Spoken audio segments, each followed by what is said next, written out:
Hoje vamos conversar um pouquinho mais sobre a história das danças de salão. Vamos falar hoje sobre os territórios de aprendizagem das danças de salão e como mudanças ocorreram ao longo dos anos na forma como as danças de salão são ensinadas. Você já parou para pensar que as escolas de danças de salão, no formato que a gente conhece hoje em dia, elas surgiram muito recentemente? E você sabe por quê? Antigamente, se aprendia a dançar principalmente nos bailes ou de geração para geração. Ou seja, as escolas não eram necessárias. Por quê?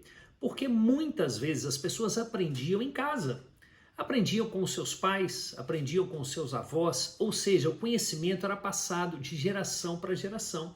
E esse conhecimento ele era aperfeiçoado ou ele se dava também ao mesmo tempo nos bailes. As pessoas iam para os bailes e aprendiam ali umas com as outras. Existiam escolas? Sim, mas num número muito menor do que a gente conhece hoje, do que a gente tem hoje, e o ensino, a forma como as escolas funcionavam, se dava de uma maneira muito diferente do que se dá hoje. Só que o que aconteceu ao longo da história das danças de salão no século XX que fez com que escolas de dança de salão se fizessem necessárias e proliferassem? Esse período que eu chamo de hibernação das danças de salão, décadas de 60, 70, quando as danças de salão praticamente desapareceram em todo o mundo. Vários fatores levaram a isso. Se você acessar os nossos cursos de História das Danças de Salão, você vai aprender um pouquinho mais sobre isso.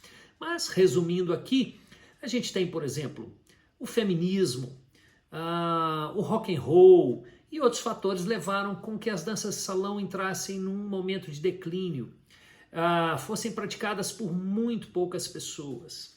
Ou seja, uma ou duas gerações praticamente não dançaram, não aprenderam como se dançam as danças de salão. Então essa transmissão do conhecimento que se dava, na maioria das vezes, nos bailes ou de geração para geração, isso foi interrompido. As pessoas não tinham mais como aprender com seus pais ou com seus avós se eles não tinham dançado. As pessoas não tinham mais como aprender nos bailes, que se esses bailes, por muitos anos, eles cessaram, eles praticamente não aconteciam.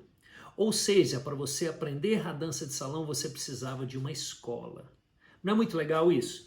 E isso, claro, foram muitos fatores que influenciaram, mas isso foi um dos principais fatores que foram determinantes para a proliferação das escolas de dança de salão aí a partir da década de 1980, 1990. Né? E essas pessoas, esses novos interessados nas danças de salão, então buscavam as escolas e a maneira como se ensinava então era diferente. Isso influenciou também na maneira como as danças de salão são levadas para os palcos, nas apresentações, também na forma como os bailes acontecem.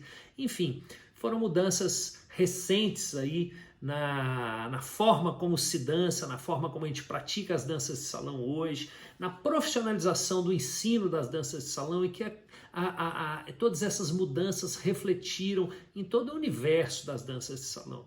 Então é legal a gente estudar história e a gente, dentro desse universo histórico, a gente pensar sobre esses territórios de aprendizagem, os bailes, as escolas e a família, de geração para geração.